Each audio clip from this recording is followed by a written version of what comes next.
Hi, my name is Keller Barnett, and I am going to introduce Bitcoin 1776 in the World Series of Bitcoin. So I guess I should start by reading the tagline. Global equity, global politics, local success, introducing Bitcoin 1776 in the World Series of Bitcoin. Embolden thy will. Um, so what is Bitcoin 1776? And you see Kennedy's coin there on the screen. So the software for this blockchain is very similar to Bitcoin software. That's why I chose to use that name in the title. It is in effect, a forked version of the Bitcoin software, with the only significant change being that instead of 12.5 coins being printed or minted every 10 minutes, it's 0.25 coins every 10 minutes. So on an annual rate, Bitcoin prints or mints 65,000 coins roughly. And this software will mint 13,000 coins. So this creates a huge economic disparity between the Bitcoin software code and the 1776 version of that code. There are some other changes, which I'll get into: governance changes, cultural changes, and there are governance meaning people, not the software. The software is still managed by the hashing and the nodes and SHA-256. I didn't worry anything about that. And then the unit that would be traded at someday if it gets upon an exchange, I chose to call this Kennedy's coin to avoid any confusion with Bitcoin. So the software is called Bitcoin, but if you're trying to buy and sell the coins, they are JFK's or Kennedy's, which I think should be sufficient to distinguish it from that of Bitcoin. Because I don't intend to confuse people, but it's also reassuring for people to know that this software is quite similar to Bitcoin's. Okay, so let's get into it. The website is www.bitcoin1776.org. These two images, if you're not familiar with them, are this is the Fugio coin, in Latin Fugio, which means I flew. This coin was designed by Benjamin Franklin, who was something of a postmaster, coin maker. He did a whole lot of things throughout the revolution. And here on the back it says "We are one," which was a big problem during the revolution. Was that there's many different languages and religions being spoken, as everyone of the colonies, all the people were all immigrants. So there was no common culture that united the people until they created it themselves.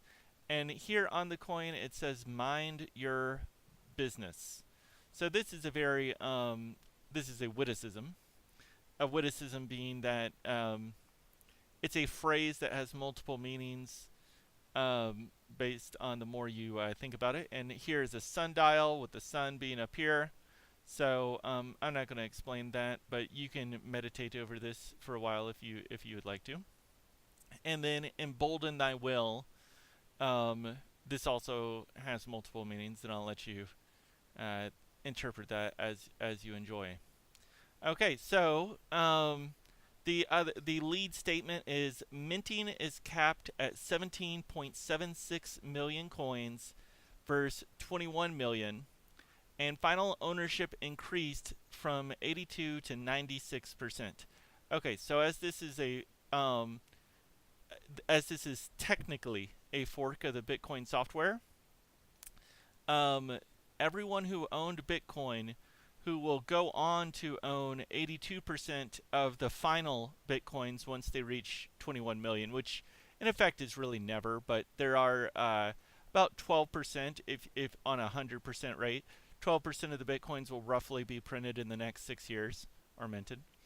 And compared to this software, if you owned a Bitcoin as of July 4th, 2018, then at a certain date, then time, I mean, then you own 96% of this final product. So everyone who owned Bitcoin on July 4th, 2018, they owned 82% of the final product, whereas with this coin, you own 96% of the final product, so you have an increase in ownership. That's, I think, simple enough to understand, which means that you're, in effect, if this product succeeds, then you will obtain more value than if the Bitcoin product succeeds. And then also with the capping of the coins of 17.76 million, I think that's an excellent number to cap the coins at, and I really wanted to achieve that number. This creates economic benefits, which I think are intuitive to understand. But within 1 year, Bitcoin will mint more coins than Kennedy's coin will ever issue coins. So Kennedy's coin throughout the lifetime of the product it will never mint more coins than Bitcoin will in 1 year. So this decreases the rate of depreciation of your asset. Okay. Let's see. Let's go through the content. So the first few pages are a summary, and I am going to keep this brief because if I keep talking, I am just going to wear myself out. So if you're interested in reading the paper, I definitely encourage pages 2 through 7 for everyone to read. Pages 8 through 10 are more technical that most people would not concern themselves over. Pages 11 through 19 are also quite increasingly technical. They're interesting for intellectually minded people, but for using and interpreting the software, they are not important. These pages apply to Bitcoin as well as this coin. And then the organizational discussion, pages 21 through 29, I definitely would like everyone to read that as well. Now, there are quotes at the bottom of this document that I think everyone should read as well. I think the quotes are very important, meaningful, impactful, and can improve your life in a short period of time. So I think you can gain a lot of value from observing those quotes. I will have to do a video where I just read the quotes. But regardless, let's move on. Okay, I'm going to actually just read this overview because I think it's well written and short and concise. Okay, Bitcoin 1776 is the host software to create Kennedy's coin, or unit of value. Midnight Discovery is the organization to create the World Series of Bitcoin. The World Series of Bitcoin is a global alternative to local political systems. Kennedy's coin is a global alternative to local equity systems. When combined together, this allows for transferences of wealth worldwide to those with higher potentials for return on investment. Add more, this creates a base for global leadership upon which subsequent organizations can build. Most functions within this system use a base of 8 persons. This corresponds to traditional software engineering. In contrast, the U.S. system uses a base of 300 million people, that's roughly the population, 100 Congress members, 1 president, and so on. The method chosen for establishing consensus is referred to as nested councils, brought to my attention by the works of Thomas Jefferson and Aaron Swartz. The methods for people development are the instructions left by Benjamin Franklin. It is hoped that through improved preservation of wealth and development of people, the world becomes a little cozier and at peace. And then quote, our most basic common link is that we all inhabit this planet, we all breathe the same air, we all cherish our children's future, and we are all mortal. John Kennedy, 1963. Okay, going back to the discussion up top, just to reiterate these basics here. So Bitcoin 1776, this is going to be our host software or the technical development side. But when it comes to trading or anything of that nature, we will be using Kennedy's coin to prevent confusion. Midnight Discovery is a 501c3 nonprofit located in Tennessee. and it will be tasked with creating the World Series of Bitcoin, which is a political system. Okay, so I covered that there. And then alternative to local equity systems. All blockchains are an alternative, just to be clear on that. But some blockchains do not have the intent of becoming global, whereas this blockchain does. Okay. And then transferences of wealth. That's I'm not going to go into that much. But that just deals with when you invest. This is a kind of higher level concept, but when you have money and you invest, there's so much you can improve within your own life. You can buy books, which improve, or go to school, or something of this nature, which improves your knowledge, improves get tools, improves your ability to work and earn money. And then once you have a living doing something highly productive, and let's say you're doing the best you can imagine yourself doing, well, after that, it becomes difficult to buy more books and work 2 and 7 jobs at the same time. So then you want to, instead of investing in yourself, you might have the possibility of investing in someone else's educations, tools, or employment. And then if they pay you back, well, you might have a rate of return that is greater than you would from doing other forms of investment. Okay. And then regarding the political system, using a base of 8 persons corresponding in software engineering. So I might get this a little bit off, but I think there's 8 bits and a byte. But 8 is a very frequently referenced software term, which is 2 to the is it 2 to the third power? Yeah, 2 to the third power, and then 16 to the fourth, hexadecimal. Anyway, regardless. So this is just a familiar base unit. And then when I referenced that the U.S. system uses a base of 300 million people and then 100 Congress members and then 1 president and so on. So in the U.S. system and in essentially all political systems today, there is no maximum size which they can grow to, and there's no minimum size that they can shrink to. So in the US system, you have a size of 300 million people, which shrinks to 1 person. Um, but these 300 million share 100 Congress members. So without a change in the constitution, our forms of leadership and so forth, the things that we've written down, our code of laws, our Congress members will never grow beyond 100, even if the population group grew to 1 billion people. So in this system, everything is done in a base unit of eight people. There is not 1 president. There are 8 people who, in effect, rule. And then, as the populations grow, then the voting blocks are also in units of 8. 8 people vote collectively to elect 8 final people. So to be a little bit more explicit here, um, 8 people get together. They elect 2 representatives after a discussion and through some random chance, etc. But 2 representatives of those 8, um, they go on to form a council with 4 other groups of 8, which creates a 2-2-2-2. This creates a new group of 8, and then the process repeats. That process is generically referred to as a nested council, which Aaron Swartz mentioned.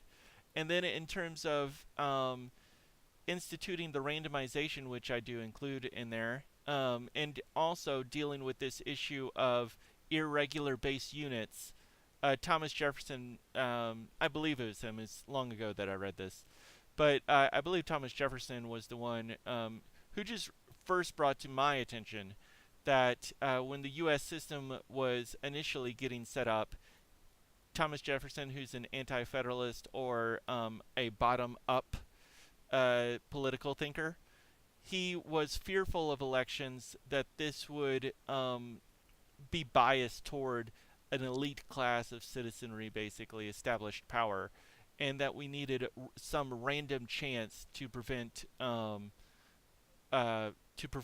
oligarchic control. This is something that he was very much aware of. And then lastly, people development. Uh, this is basically what Benjamin Franklin spent his life doing. Some people might think of him as a scientist. Some people might think of him as a politician. He was never the president of the U.S., even though he was the president of the I believe, the First Continental Congress, which wrote the Constitution of the United States. I believe he presided over that. But okay, moving on. And then this quote by Kennedy is just poignant. Okay, so I think that actually does a pretty good overview. Let me read this here because this also includes a lot of important information when it comes to creating a basic understanding of the coin. So let's do this. Quick reference sheet. Bitcoin mints more tokens in 1 year than Bitcoin 1776 will ever. Bitcoin 1776 is a balance change to the Bitcoin code after block 530,500, so 530500, which was mined on July 4th, 2018, 10 a.m. Eastern Time, 4 p.m. UTC, at 17,131,250 tokens.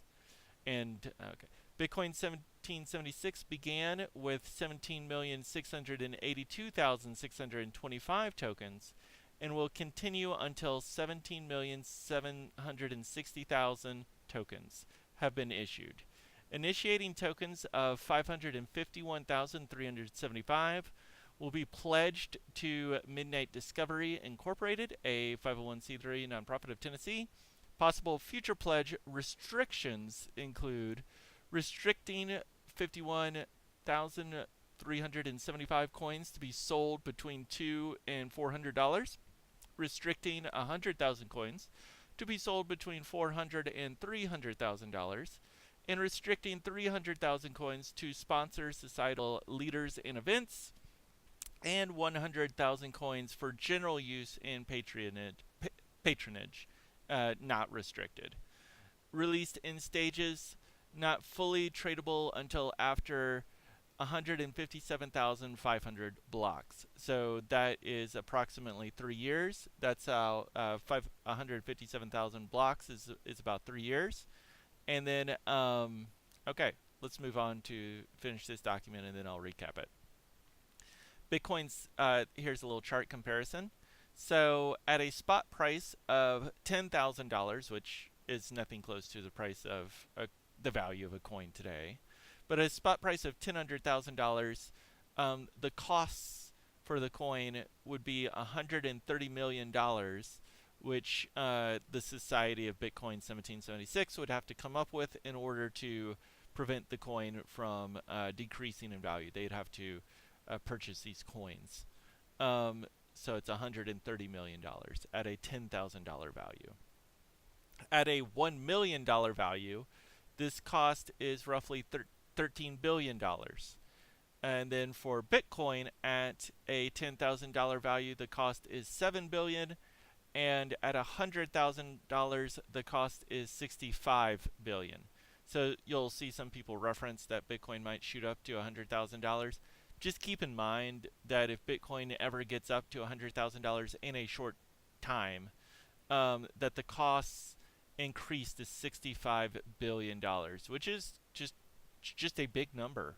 And if this coin shot up to $1 million, so 10 times more, the cost is $13 billion, which is roughly twice as much as what the costs of Bitcoin are today, or a little bit more than that actually. It's at $6,000 right now, but anyways, regardless. And then in 2021, which is when the coin would the halvening people reference, for $1 million at $1 million value, the costs for 1776 would be $7 billion, whereas the cost for Bitcoin at $100,000 value would be $32 billion. So that's the main thing I want to reference there. Is a lot of people have some ideas that Bitcoin is going to go up to an infinite valuation, but even at $100,000, the costs shoot up to 32 billion, which for this coin to ever achieve a cost of 32 billion, it would have to be worth like $300 million per coin, $3 million per coin. It just wouldn't happen. Okay, regardless, moving on. Notes on merchandising and units of exchange. Transference of values less than $10,000 is unlikely to create a rewind attack risk. I talk about this later. However, for larger amounts between unfamiliar third parties, we recommend waiting until at least 25% of the value transferred has been paid towards security. I'd recommend this for any coin. And in many cases, this can mean waiting over a week for transferences of $100,000 or more when risk of fraud is significant. If tokens appreciate in value to say 100,000 per unit, then this means only several minutes. So just to explain that a little bit more simply, waiting until at least 25% of the value has been transferred. In effect, that means the coins. So there's 0.25 coins transferred or paid to security every 10 minutes right now. So if you transfer one coin, then you have 25% of the value transferred after 10 minutes. And for Bitcoin, since they issue 12.5 coins every 10 minutes, then this is approximately 50 Bitcoins transferred if you're to stick with the same method. 50 Bitcoins, however, is an extremely large sum of money. Yet it can be thought of as secure after one or two blocks. And for this coin, I don't think there's a particular risk with small amounts of money, which I'm referencing as under $10,000. However, for $100,000 of transference, frankly speaking, this is not the best coin to do that with, unless the value of the coin increases substantially. So if the value of the coin was to increase to $100,000 per coin, then this means 10 minutes, because there's a coin, a fourth of a coin paid in security every 10 minutes until the halving, which is on the same rate as Bitcoin. Okay, so distribution. Bitcoin, the BTC holders of Bitcoin own 81.6% of the final product as of the fork. And then in effect, the ASIC miners, Bitmain currently, this might change over the course of several years. However, just keep in mind in the next 6 years, about 12% of these coins will be paid out. I think that's right. Let me just think about that for a second. Yeah, it's close enough. And these are ASIC miners. And then with 1776, the BTC holders get 96.5% of the value. Midnight Discovery gets 3.1% of the final product. And ASIC miners get 0.4% of the final product. So this is the total amount of coins that we will ever pay out for two ASIC miners, which is 77,000, whereas Bitcoin will pay out 3.9 million. Okay, and then Bitcoin 1776 began issuing one Kennedy coin, having every 210,000 blocks, same as Bitcoin. Upon activation, this amounts to 0.25 JFK per block, or an annual dilution rate of 0.07% compared to 3.8% for Bitcoin, something like that. Okay, and then going back into the nonprofit and the pledging of the coins to the nonprofit. So let's see here. 100,000 coins are for general use and patronage. So to be clear here, this is for the benefit of Midnight Discovery, not for the benefit of Bitcoin 1776 token. Midnight Discovery is an educational nonprofit that will be educating about like blockchain and technical and societal development topics at large. I feel it's very important to iterate, and I think I make this quite clear.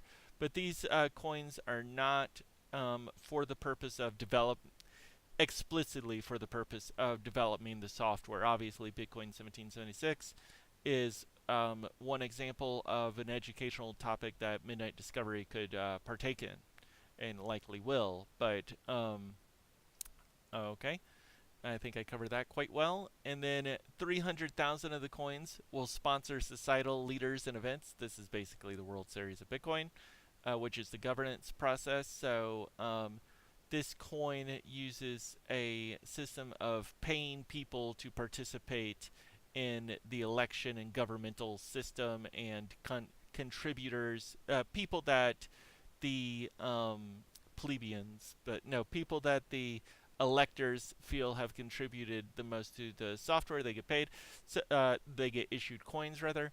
So whereas a lot of coins use a foundation to make decisions, or they rely upon thought leaders and the people who control and censor, or however you might want to phrase it, the social media. And these people, like, they either follow the thought leaders, the social forum based on the moderators who control those forums, or they allow some little private group to take authority over the development and direction of the coin. With this coin, we are going to use the coins that could have been used for a similar type of purpose, and instead try to institute a new political system where those coins are like the seeds or the prize money to establish that system. And then regarding these coins here, it's a shorthand: 150,000 coins to be sold between $200,000 and $300,000. This is just another problem I've observed with blockchains, is that their prices are erratic, and this can lead to problems. I go into it more in the paper. I'm not going to go into it now. And so with 150,000 coins, which is a very substantial number of coins relative to the issuance that is going to be made throughout the rest of the life of the coin, with the 150,000 coins, in short, these coins will be sold and then used to rebuy if the price falls below X value. So, for example, if you had 10,000 coins sold at $4, and this creates an amount of money which is $40,000, and then you took all of that money and repurchased the coins at $2, then instead of 10,000 coins, you would repurchase 20,000 coins. So if you structure a system, that's not the exact numbers, but if you structure a system in that way, and you do this regularly and without emotional or thoughtful um, um, influences, if you do it mechanically, then what you can do is in one way prevent a price or a distribution of the coin, but price of the coin basically, but prevent the price of a coin from diverging too erratically from some mean point or some point that it was previous. So, for example, in this situation, let's just pretend you sold 100,000 coins at $4, and then you were to use all that money to repurchase coins at $2. Then you would be repurchasing 200,000 coins. And there's just, in one sense, there's just not that many coins out there. And then if you do this again and again and again, and let's say you do this 10 times in a row, it shouldn't happen, but let's pretend that does happen. It goes 4 to 2, 4 to 2, 4 to 2, which is just a 50% decline in value, which Bitcoin has experienced a 75% decline in value, and most of the other tokens have experienced as Bitcoin, maybe it's more like 65, but some of the other tokens have experienced an 80 or 90% decline in value. However, so if you do this maybe 10 times and the tokens experience a 50% decline, and then also increase at some future date to 100% increase, then you go from like having 100,000 coins initially to 200,000, then 400,000, then 800,000, then 1.6 mil coins, and at some point you just consume all the tokens that are available. And as long as these tokens can't be spent or whatever, um, then in effect you can kind of create a volatility control. It is not the same as a price control. It's similar, but it's not the same as price control. Volatility control is just in effect where you use a mathematical forced system to sell at explicit price points and then to rebuy with the entirety of that funds that you sold with at lower prices, regardless of anything else that's going on in the world. It's a thoughtless mechanical behavior. Um, and if people do that on a regular basis, because this will be published information that everyone else can act upon, if everyone acts in a very similar way, then what can occur is that it will be, in effect, very difficult for the coin to either escalate erratically or to de escalate or decline erratically as well. Most of these price points that I decided upon are roughly 20%, a 20% change in price. So that I believe that covers it. And then for the World Series of Bitcoin, I'll get into more of this later. But the World Series of Bitcoin, I would like to go over that. I'm not going to. But the World Series, let me go over the image because this is the easiest way to explain it, I think, visually to other people. Okay, so in the World Series of Bitcoin, you have 8 people who form a junto or a group, and then these 8 people elect 2 representatives, which forms another junto, and then you repeat the process again and again and again. And so I created a little step pyramid here to illustrate how it works. So you got the base level people elect representatives who elect more representatives. Is that visual? Yes. And who elect more representatives until you finally get to a final group of 8 representatives, which I refer to as the Franklins. And then these Franklins group up with other Franklins who've been elected in other years to create a council of Franklins. And so this is a 1-year contest, which combines with the years before and the years after to create a council of Franklins.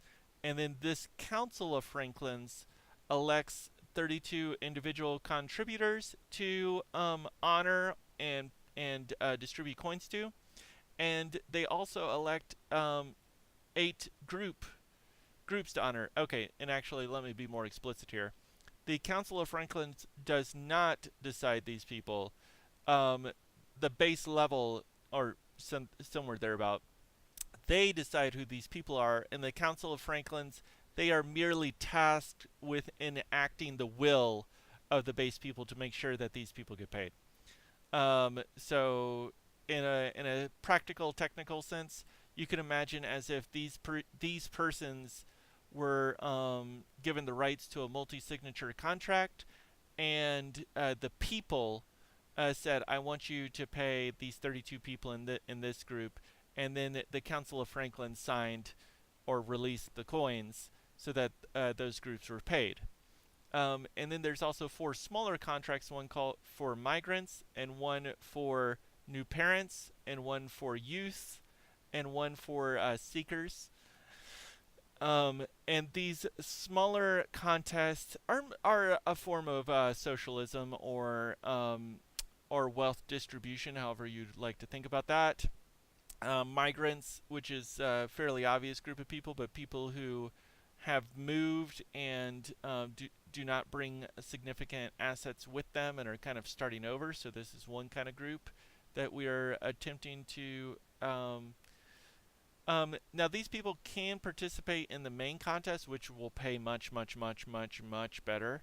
However, if they feel in effect threatened by the mass, then they can have their own contest over here and kind of group up with each other and then participate later. So, anyways, so but migrants are a very good benefit to the economy at large. People often underappreciate appreciate how much migrants benefit the economies at large. Um, but they also can be extremely distressed while they're moving. So this is for that purpose. New parents, people who have born their first child. This is always an intimidating process, and often your thought processes change. I think, and I think people become. What I've seen is people become averse to risk when while they have a young child in the home. People become averse to risk. So, in their social, their concern over social issues increases significantly. So, I think, and so that's why I kind of put them in another group if they chose to do so. And then youth, you can kind of think of this as people around 16 to 24, but somewhere thereabout. But young people are often excluded from leadership in political systems. Um, and I mean, I totally understand that. However, I think it's at the same time it's important that youth get practiced in leadership. So here's an opportunity if they don't feel ready to compete against what you might call the adults or the mass, they can choose to do their own little side contest here. And this other group here is called Seekers. This is not youth, and these are adults who feel troubled or are starting over, or just want to help others um, who are in those types of situations. So it's kind of a broad range of people. But you could think of people who are going through social rehab or just rehab in general. But social rehab might be the best. That's a good way to describe that group of people. And so these are the four groups which we will give some little socialist, some little welfare to: migrants, new parents, youth, and seekers. And then we will distribute coins to people who've 32 people who've contributed value and 8 groups who've contributed value. So I think that covers the World Series of Bitcoin quite well. So let's go ahead and wrap that up. I know it's getting long. Hey, thank you. Thanks for watching and thanks for sticking through this. There's more videos to come. Blah, blah, blah. Like and subscribe.